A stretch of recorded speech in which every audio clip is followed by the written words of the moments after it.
Good evening, everybody, and welcome to this very special webinar put together by ADHD 360 and my colleague Charlie, the Uni Coach. What a great title. People are still registering in, so we're just going to give it 5 more seconds for people to get logged in. I'm the Managing Director, soon to become Chief Exec Officer of ADHD 360. Some of you, I'm sure, will know the organisation and perhaps even been bored rigid by my voice in the past. This is a very special evening for me as the governor of the company, because this is a subject very close to my heart. I am an academic, and I know how hard it is to go through university when you're neurotypical. To go through university when you're neurodiverse is incredible. And in terms of full disclosure, I've also got a family member who is neurodiverse, who has had struggles at university and has been helped through them by Charlie, the Uni Coach. And that has led to us forming a programme together. And that's what we're going to hopefully talk about tonight. So you're all very, very welcome. I would encourage you to use the chat. Although there are key subjects Charlie and I want to cover, we'll pick out the meat and the bones out of the chat as we go along. I'm going to start by introducing you, Charlie, giving you a chance to introduce yourself. What makes you an ADHD coach? Firstly, hi everybody. Thank you for having me, Phil. Full disclosure, this is my first webinar, so I hope that everything, I hope I come across okay and I can kind of give the information that you'll need. So in terms of my background, on a personal note, my daughter, my eldest daughter has ADHD. And during lockdown, so that was 2 years ago, 2022, I undertook a year's training with the International Coaching Federation for ADHD, which is an American-based company, one of only 2 that is accredited with the International Coaching Federation as well for ADHD. And it was just a really in-depth training course. We went through, from complete bookend of ADHD in terms of the biological side of ADHD, the medication side of it, how it impacts people's lives, and then also around strategies. And yeah, it's just a really good, in-depth, thorough course that I undertook. And it included coaching skills as well, didn't it? Yes, yeah, of course, yeah, sorry. And then last month you came on the ADHD 360 Academy as well, didn't you? I did, yeah. And that was a really great learning opportunity in terms of understanding the titration of medication and the impact and that kind of full picture of how medication can support an individual through academic studies, alongside coaching as well.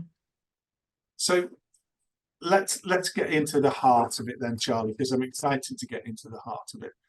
You qualified as an ADHD coach, and it's really important that we recognise that as a fully qualified to an international standard coach that specialised in ADHD, we first met at a conference in America, and we were chatting about your coaching, and you more or less, if I can sort of throw you under the bus, saying, I'm enjoying coaching, I'm really enjoying it, but I'd like to specialise in a particular area. Help me decide what that could be. And we chatted about a number of subjects, and this one came to the top. And then we went to a number of seminars at the conference we were at. And this really started to smack us both in the face as an emerging need, didn't it? Oh, yeah, absolutely. What was it that turned you on to this element of coaching in particular? I think what it was kind of sitting there, and it just really hit me in the face in terms of the lack of support that is available for university students. You know, in terms of that scaffolding, if you think of, our ADHD children as they're growing up, they've got their parents, they've got their teachers there to scaffold them and support them through their academic studies and at home as well, and supporting them around their socialization as well and friendships. But then you kind of travel through and you think, yep, you're doing great. You've done your A levels, you've done your GCSEs, you've got through, you're at university now, you've made it. And all of that scaffolding just disappears. There's no structure to the days. Your parents aren't there to make sure that you're turning up to your studies. Your academic the pressures in terms of the academic studies is all governed and managed by yourself. And that's the first time in their life that they're going to have to do that. And for me, I think, because I've been working with the primary school market, which I love. I absolutely adore working with younger children. I'm a big fan and advocate for young intervention, early intervention. But I think in terms of hearing the stories when we're in Baltimore, in terms of, kids, going through the academic system, going through primary, secondary, getting to that golden arch of university, and then failing and dropping out because they haven't got the adequate support around them in terms of that external accountability and the scaffolding. Because, as much as these students want to do well, they need that external accountability to support them in doing that. So to hit a statistic, students with ADHD are, even when treated, are 3 times more likely to drop out of university than someone who's neurotypical. And that's what we set out to create a program to combat, wasn't it? And the uni coach, and God bless you, you've grafted really hard to pull that program together, and now you're delivering that program. And I'm in touch with a lot of the people who are in the program, and it's going really, really well. And I think what we can do tonight is give an overview of why we have constructed the program in the way that we have, the types of intervention that you give, and why, and then we'll look at the impact of them and how it feels. But you used the very common and appropriate language of scaffolding there straight away, and of course, without parents or guardians, without that structure, scaffolding and structure absence just leaves a vulnerability, doesn't it? And I was talking to a mum of a young man going through university with ADHD, and of course what she was saying resonated with me, is that individual is also going through a new emotional experience and becoming very, very sensitive to rejection, failure, and all of those things that we talk about ad nauseum are now microcosm focused for that young person in a powder keg where they've all of a sudden got to cook for themselves, feed themselves, sort out their social life, sort out their academic studies, wash their underpants or knickers, work out what lessons to go to, when to study, how to study, what to turn up to. And there's that scaffolding, much as mum and dad want to provide it, there's almost I'm big enough to go out on my own, but then we know that's leading to failure. So I know that you specialise, as we get into the detail, you specialise not only in helping people through their academic part of university, but also that life coaching piece as well. And I wonder if the life coach piece is a good place to start, talking about what is it you're finding with these young people at university that they need that life support with, and we'll call it life support because I think it's really relevant. What are the common themes coming out of your work there? I think the most common themes that are coming out of it is that the balance of life, in terms of the social aspect of university, wanting to fit in, RSD, if that's at play as well, that plays a huge part of it. And I think the thing that I work really hard with the students to do is to try and build that healthy life balance in terms of thinking, okay, what is your work? What is your play? Let's get that balanced out for you. Because I think it's, I think William Dodson says, that ADHD it's an interest-based nervous system, not an importance-based nervous system. And it's I think it's my job as a coach to kind of bring that to life and reduce that shame around it as well, in terms of thinking, you know, oh, I haven't turned up to my lectures today because I'm just so forgetful, I'm lazy, I can't do this, that's all right, it's fine. And all of the negative chat that comes along with that and then builds up, and then it's kind of, then it becomes an avoidance task, because actually you think that everybody's looking at you, and you're late to the lecture, so you feel really nervous and anxious about turning up to that. So it's so I think I'm rambling, but in terms of like bringing that, it's about bringing that balance, so that they can then navigate through university, have a successful social life, be academic, you know, have a successful academic journey as well, and really kind of like breaking down all of those tasks and deadlines and everything else that kind of you juggle around with that as well.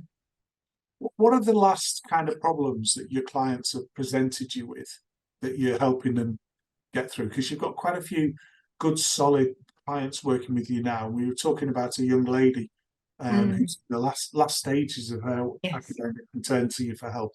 What were her particular challenges? Procrastination, I think, was kind of the bottom line of it. And it was there was kind of like, there was an element of perfectionism, in terms of she'd actually have the work ready to hand in and just wouldn't hand it in because it wasn't good enough. So we did a lot of work around, you know, what is that story that you're telling yourself that's holding you back there? And then it would, you know, with that came the procrastivity as well. So she would then, instead of knowing that she had, you know, this dissertation to write, it would be, well, I've actually gone out and I've cleared out my cupboards and I've got my drumming kit out and I've done all these things and it's really great. And yes, it is great, but you know, during that procrastivity, what is it that's leading you to want to do that? And it's probably because, you know that it's only going to take you 10 minutes to do. You know that you're going to have to take all the things out. You know, you've broken it down already in your head because you've done it so often in terms of pulling those bits out the cupboard. So what can we use there that's attractive for your dissertation? And it's about, okay, well, we need to break this down. We need to give this some time element and make that visible to you. You talked there about breaking the tasks down into deliverable pieces, and that's something I've seen you do with our patients that you're helping, and I think there's more than that, because that's almost as simplistic as saying to remind yourself to do something, set a reminder on your phone, and when the alarm goes off, you'll do it. Which, of course, we both know what happens then is they cancel the alarm on the phone, and then in 5 minutes can't remember that it ever went off and what did it Yeah. go off for, and who cares. So let's talk about how you help the individual break down that either the fear of a task or the procrastination that centers around getting going. You know, you and I both listened to Tom Brown, and he was talking about erectile dysfunction of the mind, where you just can't get it up, and you just can't get going. That's extremely common, and if you've got those pressures of university, that becomes extremely, and you only get one chance to fail, don't you? So you're particularly good as a coach of helping your individual break it down into parts. But then you do more than that, and you start to hold people to account in a friendship scaffolding way, which maybe is slightly different to the mindset of mum holding their son to account. Yeah. It's almost a meeting of equals, but there's still an authority there. How do you do that? What is it? What's the magic sprinkling dust that you give at that point, Charlie? I think it's, well, the first thing that I really try to do is to create an environment where there is no shame. You know, you're coming to me, you're seeing me, I'm here for you, basically. I've got your back, and I don't think, I'm going to go out on a wing and say, I don't think you'll find a bigger advocate for young adults, you know, progressing and getting a degree. I'm so passionate to see like these young adults get through and get that degree at the end of it. So I think it's about cultivating an environment firstly, in terms of, you know, there is no shame. If you're late to a session, I mean, I probably shouldn't say this, but it's okay. You know, it's okay. We can work with that. And I think it's about I think one of the biggest things with ADHD is you're constantly on autopilot. You're always kind of like, right, I've got to do this, got to do that, got to do that. And it's about slowing everything down, I think, for me with coaching, and thinking, right, okay, let's get ourselves connected to the why. What do we want to achieve here? And why do we want to achieve it? and then just breaking it down from there. Basically, it's just bringing in that pause moment, I guess, is probably one of the most powerful things. I think is actually let's just have a pause here for a moment. What do you want to achieve? You constantly downplay the skill that you bring to the table here and the empathy that you bring. And I'm reading the chat here at the same time as listening to what you're saying. Don't you start reading. Leave that to me. Yeah, no, I'll get started. Yeah, and there's a big play, and you've mentioned it a couple of times now. Of course, what university means to people. Of course, at the end result is an academic qualification, but it also is that segue into adult life, where perhaps for the first really meaningful time, social life plays a major part in how you structure your whole day, and that independence. And there's a number of people talking about they've struggling with that balance between drink and drugs, and that social aspect of university, and whether that's a self-medication route or whether that's a social route that's becoming destructive. And I remember us discussing and then debriefing how in America they've erroneously and falsely just got a big hang up about medication in university being diverted. And you remember the depth of conversations about that? And we were listening to David Goodman talk about the concerns they got over that. We don't seem to share the same level of miscreant behaviour and concerns over here. But drugs and drink and that social aspect, you're young enough, I'm not, you're young enough to connect with young students and be able to have those honest conversations. How do you coach the student who's struggling to work out how to balance that sort of almost university value-based social life, because it is an important part of being at university for some people. How do you deal with that? And I know you do. So how do you deal with that bit with somebody? It's really, I mean, it's obviously a really individual journey. It's like you're saying then, is it a self-medication coping mechanism? I think the thing that's important is to understand the why when things, when you want to go out and have a drink and take drugs and things like that, what is going on in that day, for example? Because it might be every day, but it most probably isn't every day that is happening. So what is going on in that day that you want to feel like you want to escape from? And how can we dig into that to bring you some safety and bring you back to your body, bring you back to yourself, get you back connected to what you want to be achieving? Interesting you say bring you back to safety, because a couple of people have commented on the paradox of ADHD. For some people, there's that drive, impulse, hyperactive drive to be the social character, to be involved in everything. And for some people who've perhaps got a stereotype here at great risk, a larger smattering of autism within their ADHD, it's withdrawal from that social function and then not fitting into that social scene, which can become counterintuitive and dangerous to the welfare and the well-being of the individual. And again, you're talking about finding the why and what can we do with that. Some people don't want to be the gregarious party goer at university. They may not want to be sat in their room reading their books all the time, but they might be quite happy on their own. I remember talking to one young man who'd managed to find a small group of students, like-minded students who were also neurodiverse.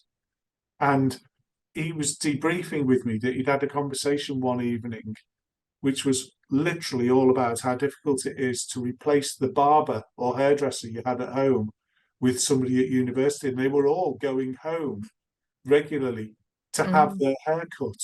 And nobody who was neurotypical was able to empathise with how that change was manifesting. So there is that safety piece as well, isn't there? And I think that emotional intelligence that we bring into that person's life as a support is really important. But what about where we? There's a lot of commentary here about what universities. There's as much commentary about what universities don't provide as what universities can provide. You and I have discussed at length the capability of universities to support someone who's neurodiverse. And I think every student we've met has come to you because they haven't felt overly Mm. supported. That's not to stereotype that all establishments are the same, but when we get to an intervention of someone requesting your support, it's because they haven't had it. Typically, what are they not getting that you can provide in this program? I think what they're not getting, and it's like what you've just alluded to there in terms of, unless you have lived and breathed neurodiversity and ADHD in particular, because I think that brings such a unique set of impacts to that student. And I think unless you are trained in that field and you understand the impact of, predominantly those executive functions, I think it's hard to empathize with somebody that is struggling at university unless you have that solid foundation of understanding. And us ADHD people are so intuitive. It's, if you're going to somebody that hasn't experienced ADHD in their life before, and because it's not it's not that you don't know what to do. It's not a lack of knowledge, ADHD. It's just that you can't do what you need to do. And for somebody that is neurotypical, I think that is such a clash. I don't think that there's a real true appreciation of how it impacts. And I've passed people on to you into the uni coach program and watched then the feedback and the success. What I've normally had there is either the student, excuse me, or a parent saying, we've invested all this money to get Billy into and through university, and we're going to fail now, and we're at the final hurdle, or we're going to walk away halfway through year one because can't cope with it. And that investment's made by then, isn't it? That's a sunk economy. That money is spent. That student loan has been called off, and there we are. Let's talk about some nuts and bolts, Charlie, about what is the structure without giving away all your USP and everybody walking out becoming Uni Coach Mark II. What is your approach? Because you've got different programs and different approaches. Talk to me about the first program that you developed, which I know you deployed successfully, and you've got people through this year of academic studies, and they're all coming back for next year. What does that look like? And what I particularly want you to get to is how you also support mum and dad in that part of that program, because that's something I've seen you develop over the last academic year. And I think that's vital for any parents on here, is that they're not excluded from this. Yeah. So what does that look like? So the initial program it's a 10-week one-to-one coaching program. And that also includes 2 touch point sessions with the parents as well, because it's difficult, isn't it? Because it's, your child has gone off to university. They're basically, for all intents and purposes, an adult, and they're out in the world doing their thing. Last night, I stayed up till midnight to watch my absolute favourite ADHD lady, Dr. Sharon Celine, and she coined this term. It was connected independence, which I just thought was beautiful in terms of thinking of the parent and the ADHD university student. It's, your role as a parent changes. You want to be there to support, but you're not there driving the ship anymore. You're not there making sure they've packed their bag and they're off then, they've done their homework and they're turning up to the lessons. It's not your role anymore. And it's a real transition period for the parents as well, I think. And for me, I found it really important to connect back to the parents, to kind of give them that sense of coming back to that safety, I guess, to say, hey, it's okay. Like, your child's doing great. This is what we're working on. Obviously, during the sessions, it's confidential, unless I think that they're, putting themselves at harm or somebody else. But, I haven't, other than like the first initial weeks where they're like, no, I don't want you to tell my parents how behind I am at the moment. I'm like, okay, that's cool, that's fine. But, by the end of the 10-week session, they're like, yeah, just tell them everything. It's fine. And it's kind of opening that up to the parent and kind of giving them that reassurance that I've got them and it's okay, and they're going through, and we're creating this kind of project timetable, and they're working with me with that. But in terms of that 10-week program, so we kind of look at how, first, we kind of really dig into how ADHD is impacting them. I mean, when they say you've met one person with ADHD, it really is true. You've just met one person with ADHD. It impacts people really differently. So, firstly, I kind of really focus on understanding how, and getting them to understand how ADHD impacts them. And sometimes that's around educating what ADHD is. And then we have a look at things around what the executive functions are, and we have a look at strength-based approaches. We have a look at AI tools and how to utilize them. We look at things in terms of social anxiety and how that can hold back. And it's kind of like a big pot. It's about 10 sessions. And the way that we kind of segment it is we have half an hour on a particular topic that is important to that student at that given moment. And then 20 minutes on the project management board each week. And yeah, that's kind of. So what you're outlining there is we started talking about the parents and giving them that reassurance, really, Yeah. isn't it? That I'm here, I've got your kids back, and these are the kind of things we're doing without getting into nuances that would break that confidentiality. Yeah. And I've heard from parents that at that first meeting, they start to relax a little and feel that there is somebody that's there. And as you say, from the parent feedback I've seen and talked to parents, by the end of that 10-week program, which is matched to a semester, we need to make that point, don't we?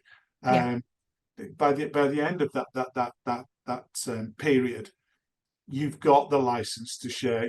He cocked that up, but we've rescued it doing this. She's not managed that particularly well, but this is how we've rescued it. And I think that segues for me into, you talk about the project board, and that's where you've broken down deliverables.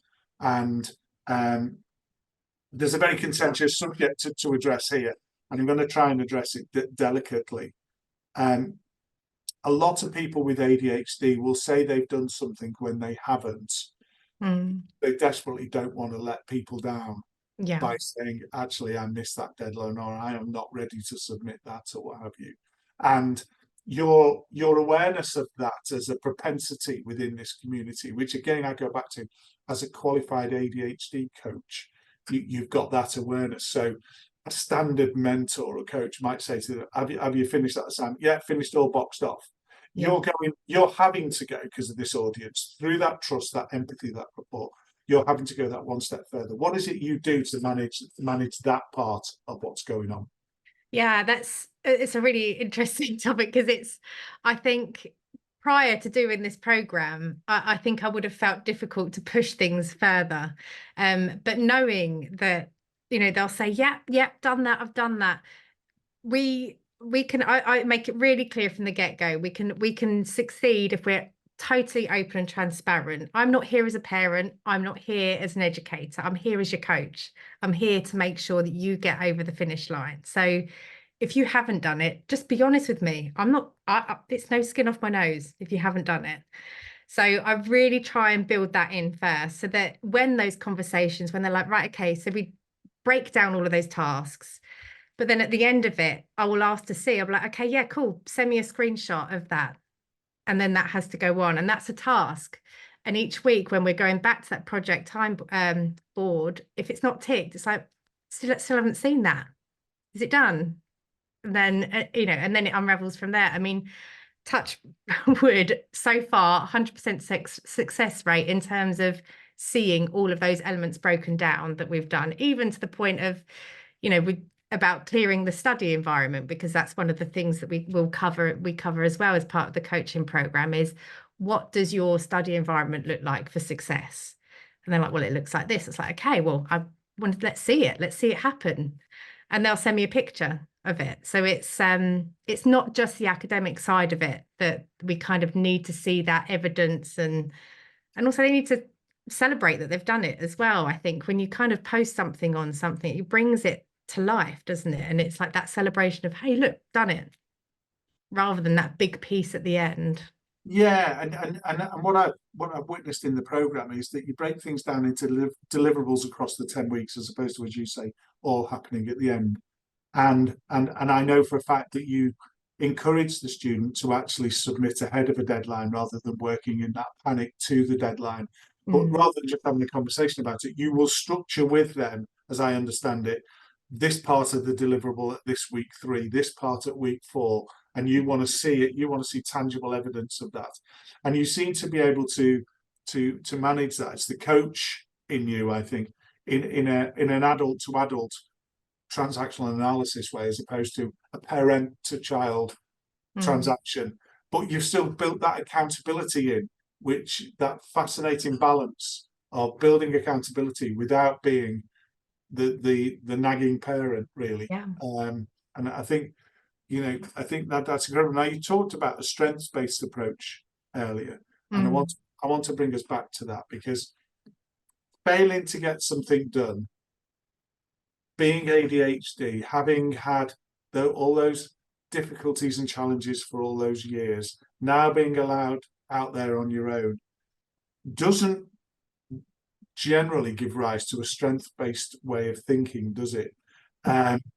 So you're encouraging a strength-based approach. At the same time, as I understand it, you're not going all beanbags and caftans and saying everything's fine and ADHD is a superpower, you're going to be fine, because that's insulting. Yeah. Because we're having these conversations with these guys because there is a challenge and it is difficult, and you're not going to insult or patronize. So how do you make that switch to a strength-based approach, and how does the structure that you bring to your program deliver that for the individual? Because I think that's key to engagement. Yeah, absolutely. I think, just to kind of highlight and jump back on something you said, that I think it's really toxic to kind of go around saying ADHD is a superpower. I personally, I do think that is insulting, because it really does impact every single area of your life. And the thing is, there are challenges that come with ADHD that we need to work with. But I think one of the things that I start off with at the very start, I think it's session 1 or 2, potentially, I can't remember now off the top of my head. But we do a strength-based assessment via characters. So, I mean, and that is, I just love that report that it gives. It kind of really breaks down those 24 characteristics that every single human has in the world. And it picks out what your top 5 are. So they're the things that come naturally to you. So it might be bravery, it might be leadership, it might be curiosity.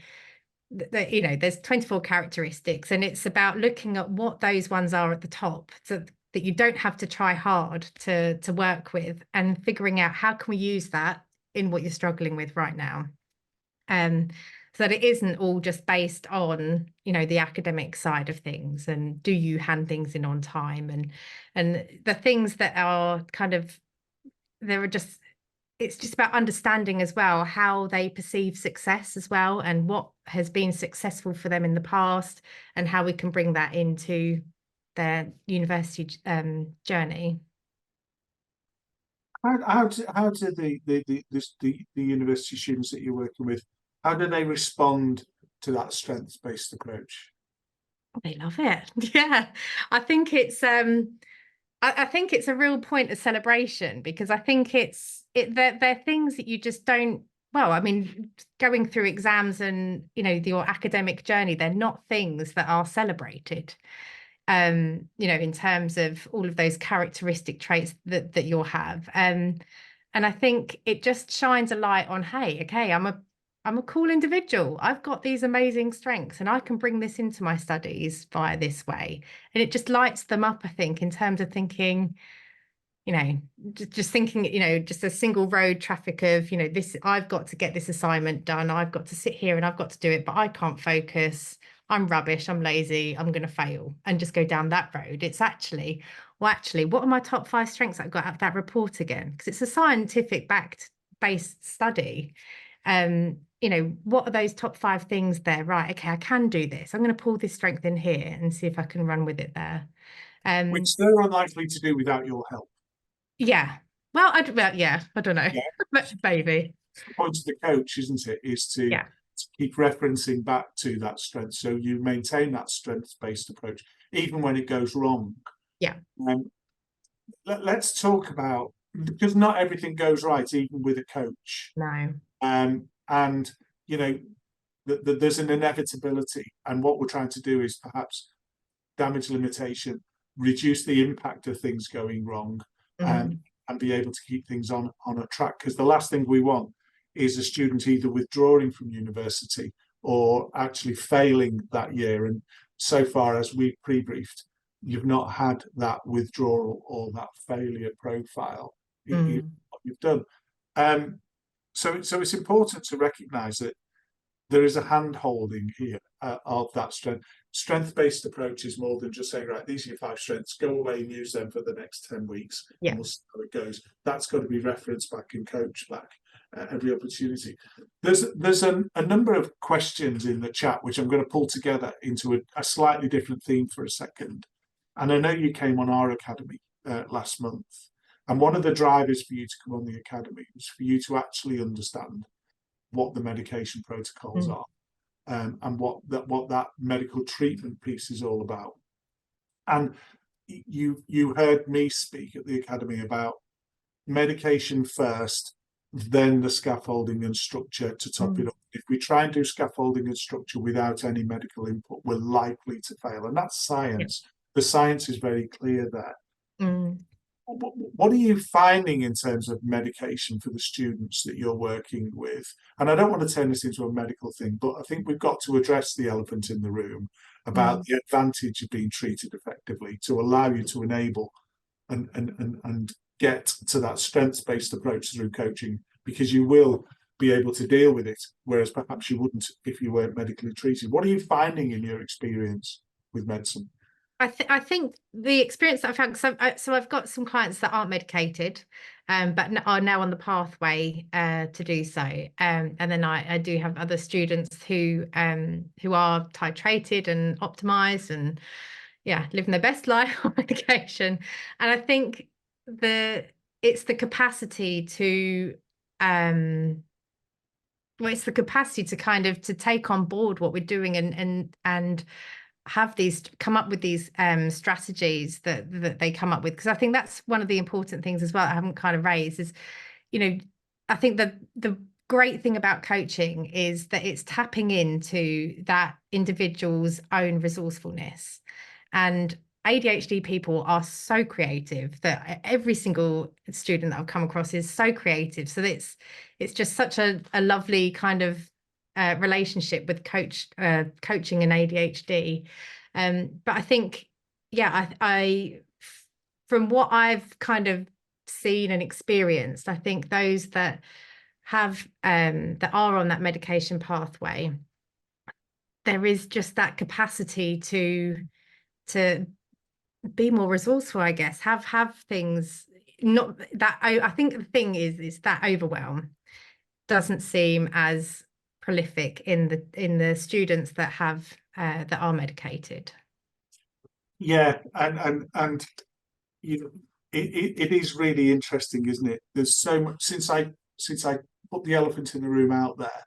There's been a number of comments about medication, and a number of people have said that the medication has helped them with their assignments, their focus, and that reducing that procrastination. But they still struggle with exams, and I think that's about anxiety and pressure, isn't it?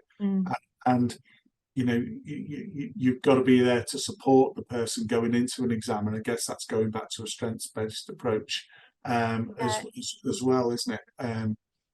And I think it goes back to that thing, doesn't it? The pill doesn't give the skill, but what it does is try to bring it back up to that level playing field in order that you can kind of learn the skills better, like quicker potentially, and have that open mind there. Because I think prior to coming to the ADHD 360 weekend, I was of the mindset of, I'm really uncomfortable with medication.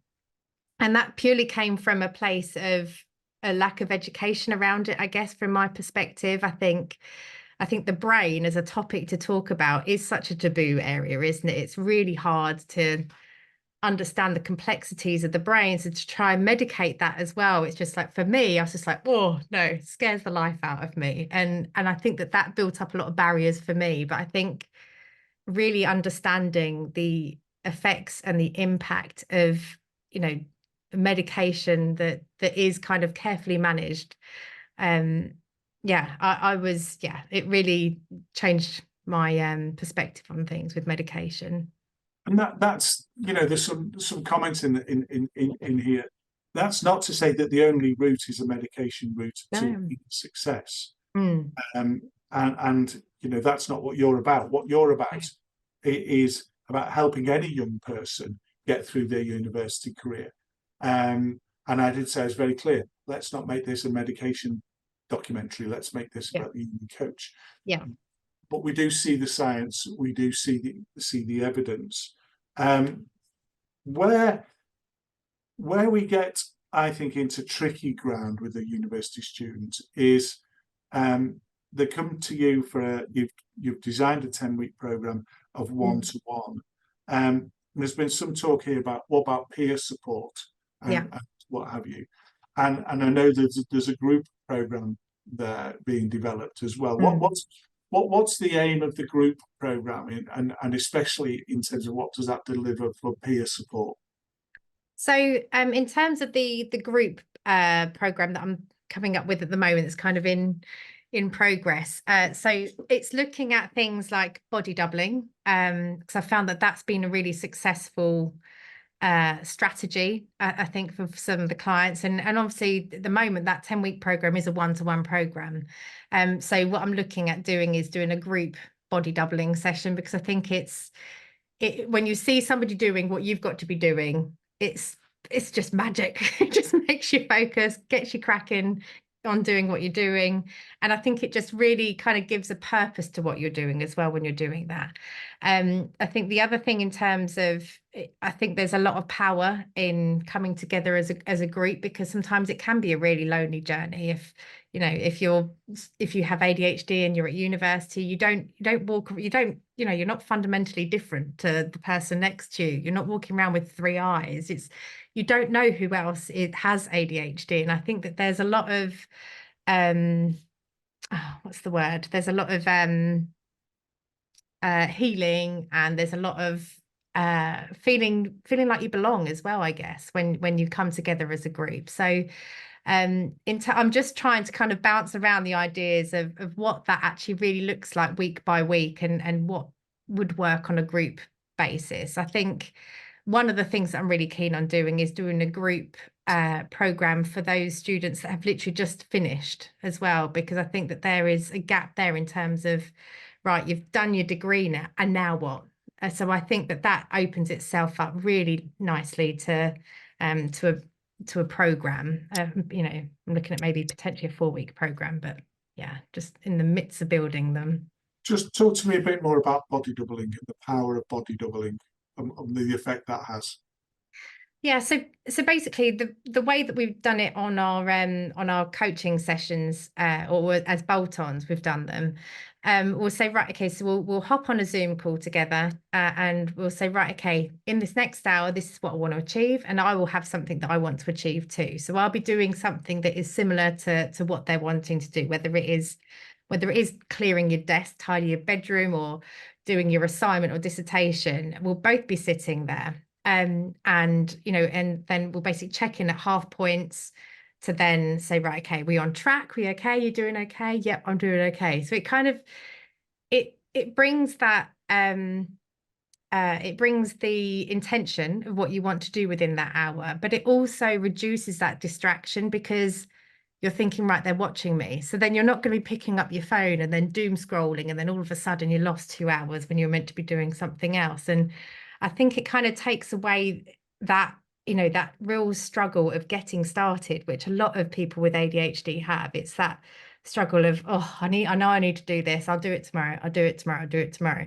Whereas you book in with somebody else, it's that instant external accountability. Someone's just likened it to a gym buddy. Yes, yeah, You- exactly. Yeah. to be doing the same or similar and encouraging you, and giving you that comfort that there's someone else going through their own journey at that same time. You could almost call it pain at times of having to do something, Yeah. but able to check in, as you say, at the halfway point and sort of say, Mm. how are we doing? I'm not doing so well. Why is that? Let's go back to your strengths. What are you not using? Blah, blah, blah. And Yeah. having that real time is that body doubling function. Mm. You know, and someone said, well, I can't find that at university. And that's where maybe a coaching program that's specifically designed to get people through the whole gambit of university can provide that, where people can't naturally provide it, or perhaps don't want to declare where Mm. they are with their feelings to people they don't perhaps know. There's always two camps I find with people with ADHD. There's those that will overshare happily, and I use overshare as their words, not mine. That share that joy of I am struggling with this. I've got ADHD, and there's those that are very quiet and don't want to do that. And you know that evidence even more, doesn't it? That ADHD isn't a one size fits all here.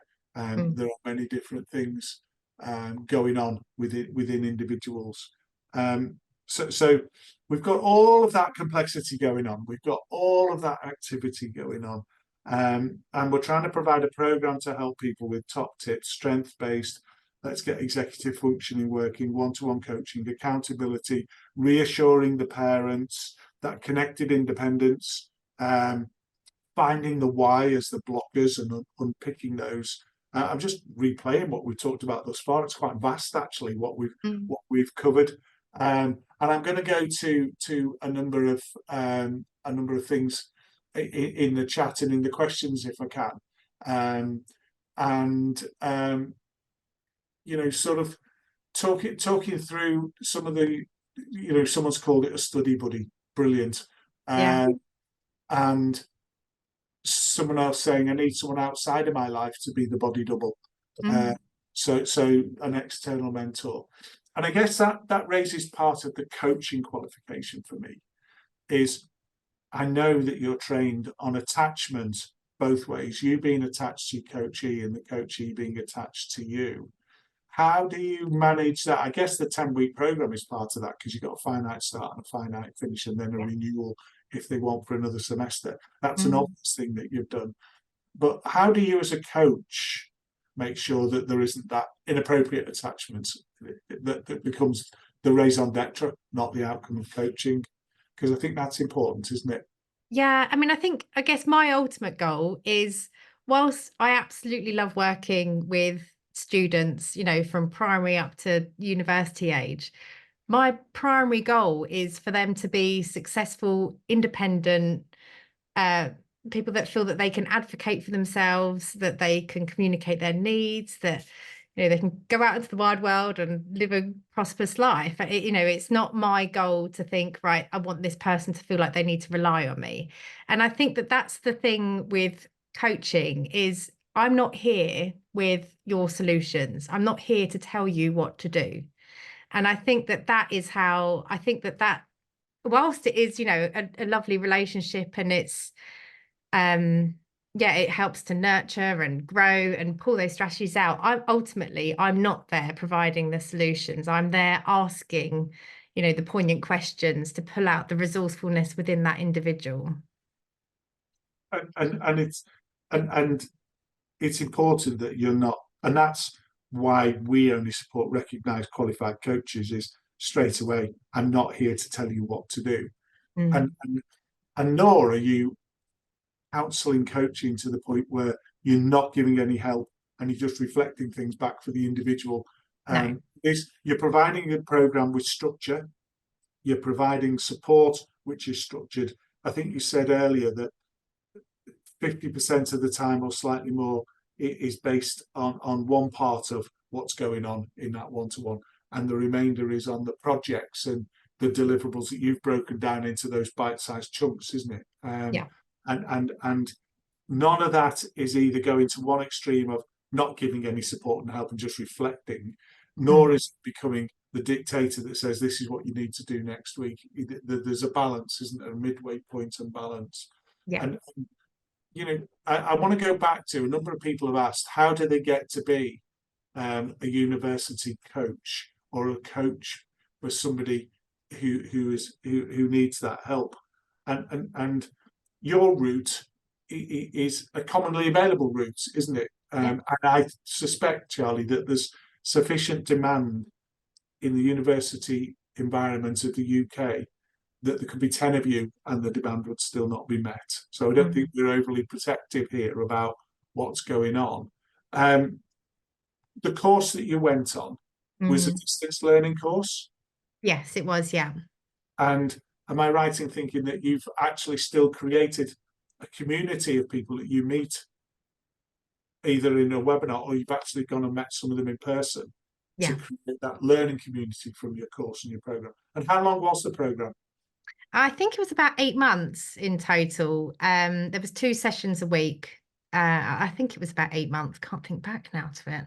But I think it's, that it was because you've all gone through that training together. We've got a really lovely cohort, and we check in every month with each other, in terms of, and we'll, we won't discuss confidential, we won't cover names or anything like that, but we'll bring, it's like a peer-based mentorship program thing that we've got going on as well. So it's so it's constantly learning from each other. And the organisation, let's just repeat the name of the organisation that you went to and you used for that. Who was it? It's IACT, so it's an American-based company, but it's there's only one of 2 that the International Coaching Federation have accredited. So it's. And who's the man behind that? Can you remember who was the lady? Lady that, yeah, girl power. Yeah. But saying that, I can't remember her name actually, which is awful. Well, I'll have to come back to you on that one. Spell out the IACT. It's IACT. That'll be international something. Let me find my certificate. What's it say on there? Okay, International ADHD Coach Training Centre. There you go. And it's gone up on the chat with a web link. What made you successful on that course? I think what made me successful was I've got a real hunger for early intervention and supporting our younger generation ultimately. And I showed up every week. I think that's basically what made me successful. Is I had a real interest and a real passion for it, and thoroughly enjoyed it. And what are you getting out of the Uni Coach program? Well, I mean, this might be overshare. I don't know. Hopefully not. But what I'm getting out of it is I'm actually getting a lot of healing from it from myself. So I have ADHD. I was undiagnosed as a child going through, and I was awful at school, really poor grades, climbed out of windows. I was just like the epitome of an ADHD student.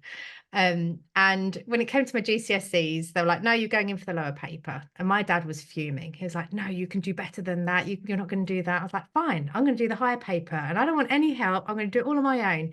And my drive was just to prove everybody wrong. And I did. I got the top grades of the whole year, of the whole history of the school. And I thought, I can go on and do this. I'm going to smash it. I didn't. I thought that I was then naturally clever. I wasn't. And I tried open university as well, which was quite possibly the worst thing that I could ever do, because there's no external accountability there whatsoever. But I thought I could, because I thought I was, just super smart at that point. So I never got to the end goal of having a degree. And whilst, I'm really grateful for the life I have, I'm happy with where I am with my life. I do think I wish to God that I knew now what I knew then. No, it's the other way now, other way round. But I get, yeah, I love seeing, you know, people succeed, like, and you know, and you know, it is against all odds, because ADHD is so pervasive in all of its areas, but it doesn't hold us, it shouldn't hold us back from achieving what we want to achieve. So yeah, I guess that's what I get out of it.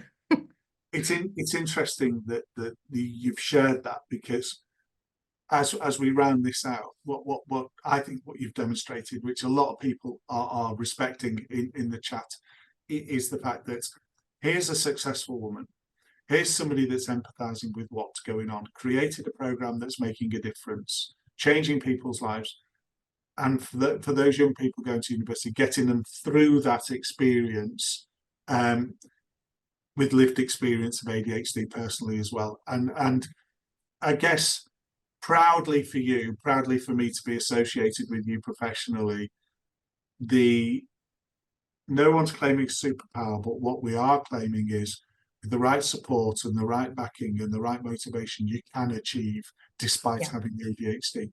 And that in itself is a huge success story, isn't it?